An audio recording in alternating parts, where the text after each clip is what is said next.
오늘 하나님의 은혜가 넘치는 날인 줄로 믿습니다. 주님이 저와 여러분에게 든든한 교회에 함께하기를 축복합니다. 마태복음 2장 11절을 통해서 예수님께 경배하자 하는 제목으로 은혜를 나누고자 합니다. 성도에게 있어서 가장 즐겁고 복된 날은 우리 주님께서 탄생하신 성탄절이라고 말할 수가 있습니다. 가정에서도 아기가 태어나면 너무 기쁜 나머지 잔치를 베푸는 모습을 볼 수가 있습니다. 우리는 지금 주님의 성탄을 어떤 심령으로 맞이하고 있는지 질문하고 싶습니다. 예수님의 탄생은 실로 너무너무 귀하고 중대한 사건입니다. 그러나 오늘날은 믿는 성도들이나 불신자들이나 말할 것 없이 크리스마스를 하나의 축제일로만 생각할 뿐 예수님의 탄생을 기정사실화한 나머지 그 사건에 담긴 심각성을 망각하고 인간적인 즐거움에 도취되어 하루를 보내는 경우가 비일비재함을 볼 수가 있습니다. 예수님의 탄생은 먼 동방의 천문학자들이 초자연적인 별의 인도를 따라서 찾아왔고, 이스라엘의 왕이었던 헤롯이 자신의 왕위를 뺏길까봐 불안한 마음에 한 마을 즉 베들레헴의 갓난 아이들을 모두 학살시킬 정도로 심각한 사건이었음을 알 수가 있습니다. 예수님의 탄생은 경배와 또 저주, 영광과 핍박 이것이 공존했다는 사실을 아셔야 합니다.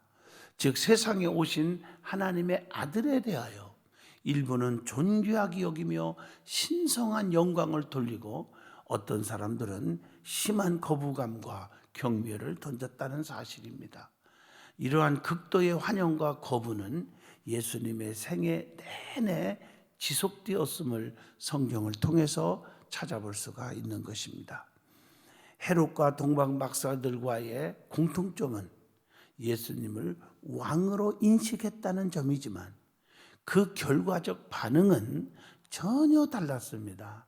헤롯은 예수님을 죽이려고 하는 마음을 품고 있으면서 동방 박사들에게는 아기 예수께 경배하러 갈 테니까 어디서 태어났는지 좀 돌아오는 길에 장소를 좀 알려달라 하는 거짓과 위선적인 말을 합니다.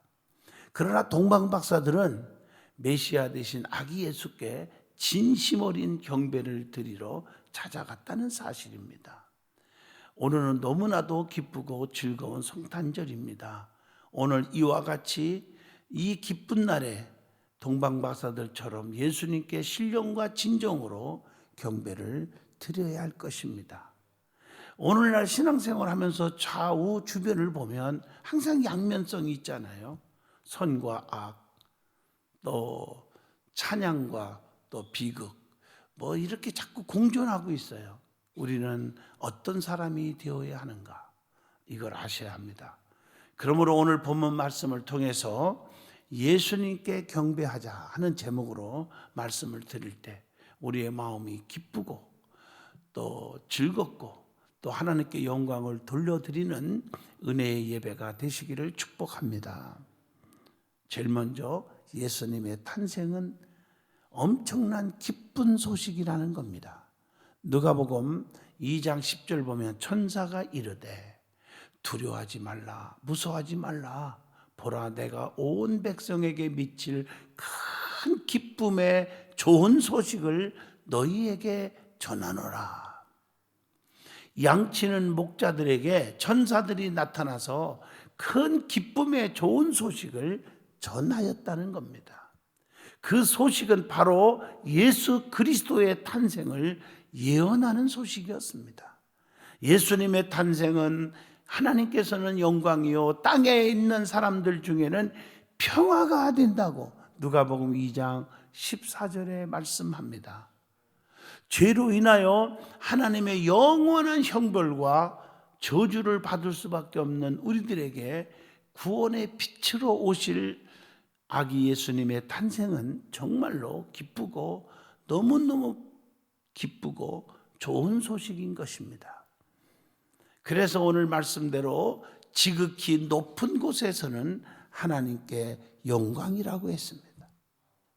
하나님께서 정말 영광을 드러낸 거 아니에요? 하나님의 영광을 드러내기 위한 거 아닙니까? 예수님이 이 땅에 오신 그 자체가 말입니다.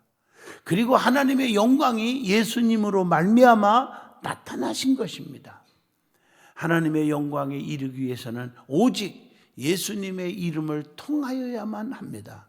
요한복음 14장 13절에 너희가 내 이름으로 무엇을 구하든지 내가 시행하리니 이는 아버지로 하여금 아들로 말미암아 영광을 받으시게 하려 함이라.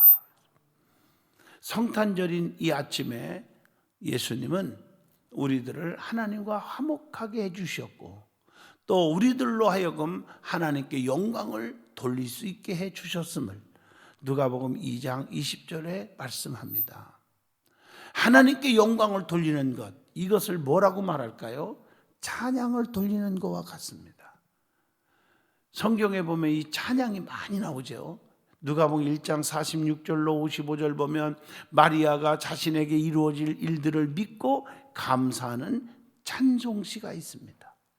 또 누가복음 18장 43절 보면 예수님께서 맹인을 고쳐줬을 때 그가 하나님을 찬양했고 이를 보던 무리들도 하나님을 찬양했다고 기록되어 있습니다. 찬송은 노래로서 하나님께 드려지는 기도입니다. 또한 성도들이 신앙생활하는 가운데 하나님께 감사하여 경배하면서 자신의 기쁨을 표현하기 위하여 그리고 타인들에게 복음을 증거하기 위해서도 찬송을 합니다. 성도에게 있어서 찬송은 매우 중요한 신앙의 요소입니다. 우리 하나님은 사랑의 하나님이심에 틀림이 없으십니다. 그러나 중요한 것은 누구나 다 사랑해 주시는 것은 아니라는 사실입니다. 오직 택한 자들, 하나님을 의지하고 그분의 특별 은총을 바라보며 살아가는 주님의 백성들만이 하나님의 사랑을 받으며 하나님을 찬양하는 삶을 사는 것입니다. 히브리서 13장 15절에 우리는 예수로 말미암아 항상 찬송의 제사를 하나님께 드리자. 이는 그 이름을 증언하는 입술의 열매니라. 그러므로 성도는 무엇을 하든지 하나님의 영광을 위해서 살아야 하고 찬송을 통해서 영광을 돌리는 생활을 늘 해야 한다는 거예요. 여러분 고린도전서 10장 31절 여러분 달달 외우잖아요. 그런즉 너희가 먹든지 마시든지 무엇을 하든지 다 하나님의 영광을 위하여 하라.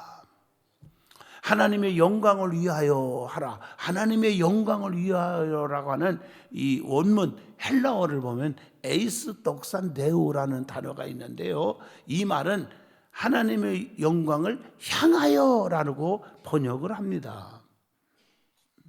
하나님께 영광을 돌리는 것은요, 하나님을 영화롭게 하는 거예요. 로마서 15장 9절에 거기 보면 하나님께 영광을 돌리게 하려 하심이라.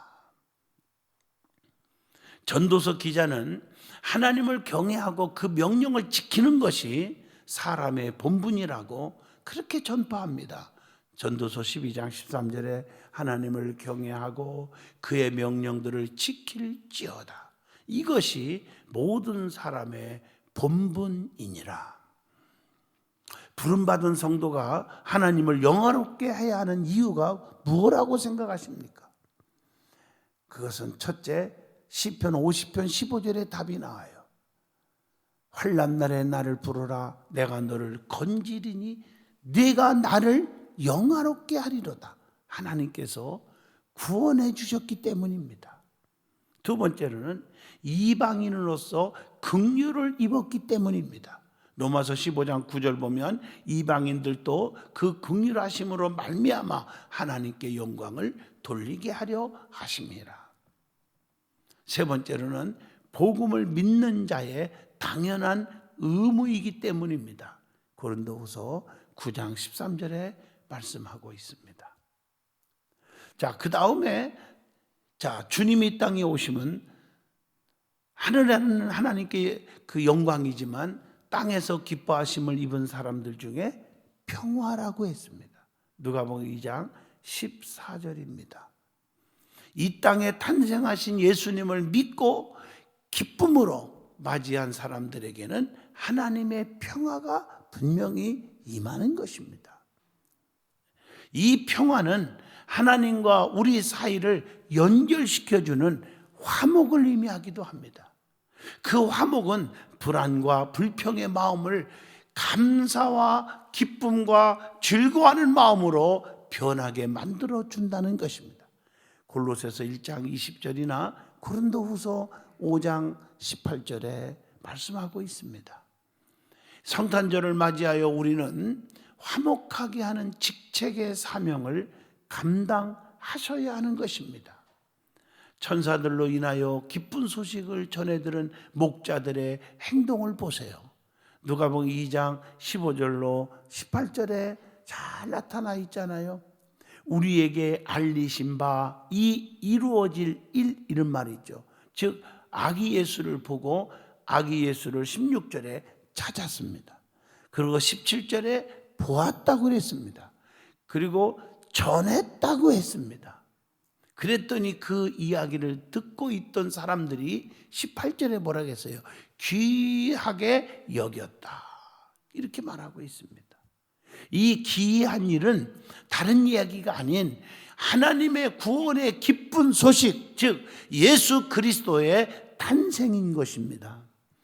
여기서 우리가 깨달아야 할 것은 우리들도 이미 성경을 통해서 예수님에 관하여 들었고 또한 우리 각자가 직접 구원을 체험했다는 사실입니다.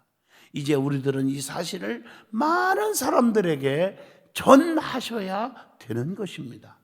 전도의 사명이 무엇입니까? 구원의 체험에서 나오게 되는 것인 만큼 구원의 은혜를 체험한 사람들만이 전도를 하는 것입니다. 예수님을 믿는 우리 모두는 전도할 수 있는 구원의 은혜와 감격을 체험하고 느끼며 살아가야 하는 것입니다. 예수님의 탄생을 통해서 우리들에게 내려주시는 평화를 누리며 주님의 복된 소식을 전하는 삶을 살아가시기를 축원합니다. 세 번째로는 그리스도로 말미암은 평화가 있다는 것입니다. 로마서 5장 1절 보면 우리 주 예수 그리스도로 말미암아, 우리 주 예수 그리스도로 말미암아 하나님과 평화를 누리자, 이렇게 기록되어 있습니다. 왜냐하면 그리스도는 평화를 이루신 분이에요. 골로새서 1장 20절 그의 십자가의 피로 화평을 이루사 그랬어요. 그리고 그리스도는 평화를 전하셨습니다.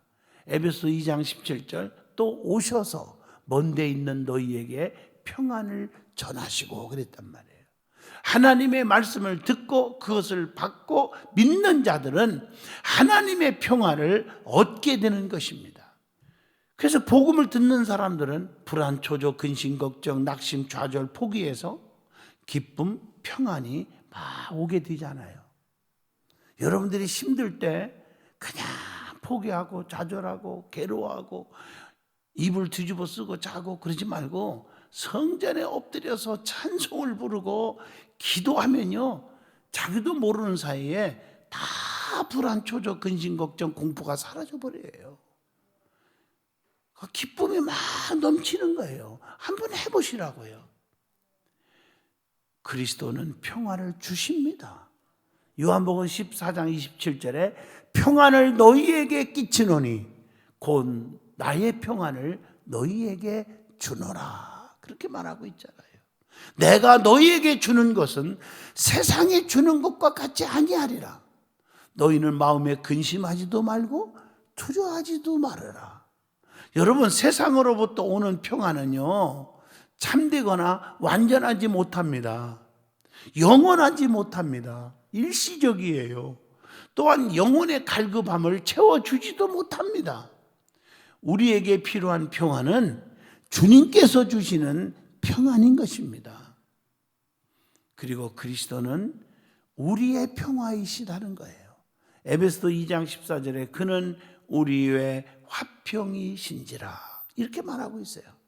참 평화를 누리고자 원한다면 우리는 주님을 모시고 살아가며 우리 스스로가 평화의 도구로 사용되어지기를 늘 기도하셔야 합니다. 자, 다음으로 본문 11절입니다. 예수님께 경배를 드려야 한다는 것입니다. 이 성탄절을 맞이하면서 경배가 없으면 안 됩니다. 동방의 박사들은 해박한 지식과 훌륭한 인격을 가지고 있던 사람들인데 그들은 별을 보고 별의 인도를 따라서 메시아로서 탄생하신 아기 예수님께 찾아와서 엎드려 뭐 했어요? 경배하고 그 좋은 예물을 가져와서 보배합을 열어서 황금과 유향과 모략을 정성껏 드렸습니다. 여기서 주는 영적인 교훈이 아주 많다고 봅니다. 첫째, 별의 안내를 받았다는 거예요. 마태복음 2장 9절 말씀에 보면 동방에서 보던 그 별이 문득 앞서 인도하며 악이 있는 곳 위에 머물러 서 있는지라 이렇게 말하고 있어요. 하나님께서 인도하는 방법에는요, 성경을 잘 보시면 두 가지가 있어요. 하나는 직접 하나님께서 지시하셔서 인도하는 것이 있고요, 다른 하나는 어떠한 방편을 사용하시는 것도 있어요. 여기에서 별의 인도는 후자의 경우로 이 별은 과학적으로 설명할 수 없는 일시적이며 초자연적인 빛인 것입니다. 이 별에 대한 예언은 민수기 24장 17절에서 언급하고 있으며 마태복음 2장 1절로 12절을 보면 모든 사람이 볼 수 있었던 것이 아니라 동방 박사들에게만 보여줬던 것임을 유추할 수가 있어요. 민수기 24장 우리가 17절을 통해서 압니다. 여하튼 간에 박사들은 이 별의 인도를 믿고 따라갔다는 것입니다. 동방 박사들은 메시아의 오심이 비단 유대인뿐만 아니라 온 이방인에게도 깊은 관계가 있음을 깨달아 아기 예수님께 경배를 드린 것입니다. 그 다음에 경배의 대상은 누굽니까? 예수님이십니다. 경배라는 말은 헬라 말로 보면 프로스쿠네이라는 단어가 있는데 입 맞추다 하는 말과 같은 의미가 있거든요. 다시 말하면 누구에게 경의를 표하다 하는 뜻으로 사용된 것입니다. 그러므로 성도는 오직 예수님께 경배를 드려야 합니다. 사람에게 경배하면 안 됩니다. 오늘날 많은 성도들은 사람을 의지하고 사람과 교제하기를 좋아하다가 실망하고 시험 들게 되는 것을 봅니다. 우리는 오직 주님 한 분만을 의지하며 그분을 경배하는 신앙을 늘 고백하며 살아가야 합니다. 성경을 보면 예수님께 믿음의 고백을 한 사람들이 있었어요. 성경을 쭉 보세요. 주님은 고백을 좋아하거든요. 시편 18편 보면 나의 힘이 되신 여호와여 내가 주를 사랑하나이다 고백했잖아요. 오늘 여러분 요한복음 1장 49절 보면 나다나엘의 뜨거운 고백이 있죠. 랍비여 당신은 하나님의 아들이시요 당신은 이스라엘의 임금이로소이다 이렇게 고백하잖아요. 시몬 베드로도요 마태복음 16장 16절에 주는 그리스도시요 살아계신 하나님의 아들이시나이다. 요한복음 11장 27절 보면 마르다의 고백이 나오지요. 주는 그리스도시요 세상에 오시는 하나님의 아들이신 줄을 내가 믿나이다. 요한복음 20장 28절 도마의 고백이 나오지요. 나의 주님이시요 나의 하나님이시나이다. 우리도 이러한 믿음의 고백을 늘 할 수 있는 성도가 될 수 있기를 바랍니다.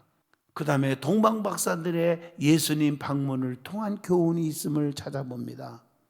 자, 암흑 같은 시대에도 이 동방박사들 같이 누구도 예기치 못한 하나님의 숨은 종들이 있다는 것을 우리에게 교훈해 주고 있습니다. 교회에도 생각지 않은 곳에 생각지 않은 때에 교회와 주의 종들을 돕는 자들이 있습니다.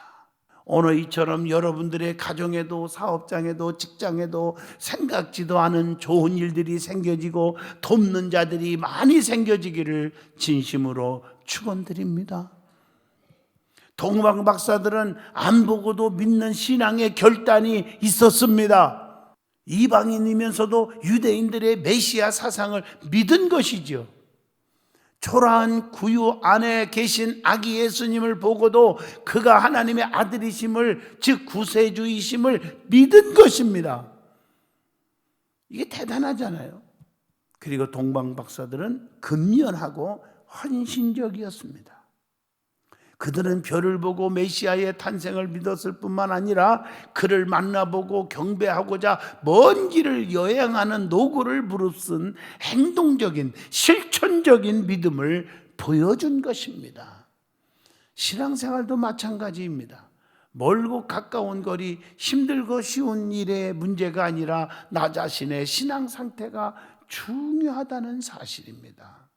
아무리 멀고 힘들어도 하나님께서 비춰주신 별을 따라갔더니 예수님을 만날 수 있었던 것처럼 하나님의 계시를 따라 살아가기만 하면 항상 승리하는 삶을 살아갈 수 있을 것입니다. 그 다음에 동방 박사들이 예수님께 드린 세 가지 예물의 의미가 있음을 찾아봅니다. 본문을 보면요, 보배함을 열었다고 말하고 있습니다. 우리는 주님의 성탄절을 맞이하여 우리의 보배함을 열어서 예물을 주님께 드려야 할 것입니다. 보배함이 열려지지 않으면 귀한 것을 드릴 수가 없잖아요. 옥합을 깰 때 비싼 향유 나들을 드린 것처럼 우리가 가지고 있는 보배합이 무엇인지, 보배합 안에 가지고 있는 보물이 무엇인지를 찾아서 가장 귀한 것, 우리가 가지고 있는 재능과 지식과 지혜와 헌신하는 마음과 또 물질 등등으로 예수 그리스도께 드릴 줄 알아야 합니다. 동방 박사들의 보배함에는 세 가지 예물이 있었습니다. 첫째가 황금을 드렸습니다. 황금은 동서고금을 막론하고 변하지 않는 최고의 비싼 귀금속입니다. 이것은 세상 만물을 소유하실 정도로 부자요 절대 권위를 가지신 왕으로서 아기 예수님을 인정하는 표시인 것입니다. 그 다음에 유향을 드렸습니다. 유향은 아라비아 지방의 감람나무과의 고목에서 채취한 향기로운 송진인데 성전의 제사나 헌물로 자주 사용된 것입니다. 이것은 예수님의 제사장적 권위와 신성을 인정하는 예물이기도 합니다. 세 번째는 모략을 드렸습니다. 모략은 시신을 염하거나 방부제로 사용되는 것으로 매우 귀한 신분이었던 시신에게만 바를 정도로 아주 고가품이었습니다. 이것은 예수님의 순환과 죽음을 미리 예비하는 예물인 것입니다. 결국 동방 박사들은 가장 위대하신 분께 가장 고귀한 예물을 드려서 경배한 것입니다. 그들이 드린 예물은 예수님께서 만왕의 왕이시요 대제사장이시며 유일한 구세주가 되시는 긍정적인 경배의 대상임을 확정해 주고 있는 것입니다. 성탄절이라고 거리에서 흥청망청하는 어리석은 자들 같이 살지 말고 보배합을 깨트려서 열어서 예수님을 경배했던 동방 박사들처럼 위대한 삶을 살아갈 수 있기를 축복합니다. 이 땅에 주님께서 오시지 않았으면 어떻게 됐을까? 결론입니다. 끔찍하잖아요. 죄악으로 죽을 수밖에 없는 저와 여러분들, 영원히 지옥에 갈 수밖에 없는 저와 여러분을 구원하고자 오신 예수님 아닙니까? 이 땅에 예수님께서 오신 사건은 너무나도 기쁘고 감격스러운 일 아닙니까? 오늘 이 기쁜 성탄절 아침에 하나님께서 우리를 구원하시려고 이 땅에 보내신 아기 예수님을 깊이 생각할 수 있기를 바랍니다. 또한 예수 그리스도를 통해서 우리들을 구원하시고 사랑하신 하나님의 사랑을 깨닫게 되는 성탄절이 되시기를 바랍니다. 세상 사람들과 어울려 흥청망청 보내버리는 날이 아니고 예수 그리스도의 초라한 탄생에 담긴 깊은 뜻과 그분의 일생 동안의 사역, 그리고 인류를 위해 죽어주시고 다시 부활하사 승천하시기까지의 여정을 가슴으로 되새겨지는 감동의 성탄절로 지낼 수 있기를 바랍니다. 복된 성탄절과 함께 주님의 축복과 은총이 여러분의 가정과 생활 속에 함께 임하기를 축복합니다. 우리 주님께서 요한복음 10장 10절에 말씀한 것처럼 내가 이 땅에 온 것은 생명을 얻게 하고 더 풍성케 하려는 것이니라. 가장 중요한 것은 우리가 구원받게 하는 거예요. 영생을 소유하게 하고 영생 얻은 자, 하나님의 자녀들에게는, 예수님을 나의 구주로 모신 자들에게는 이 땅에 부족함이 없도록 풍성한 삶, 형통의 삶, 축복의 삶을 살게 해 주신다는 말씀이에요. 그래서 예수님을 나의 구주로 모시면 이 땅 위에서 실패가 성공으로, 질병에서 치료함으로, 죽을 자가 살게 되고 미련한 자가 지혜로움으로, 악한 자가 선한 자로 바꿔지는 축복의 역사가 임할 줄로 믿습니다.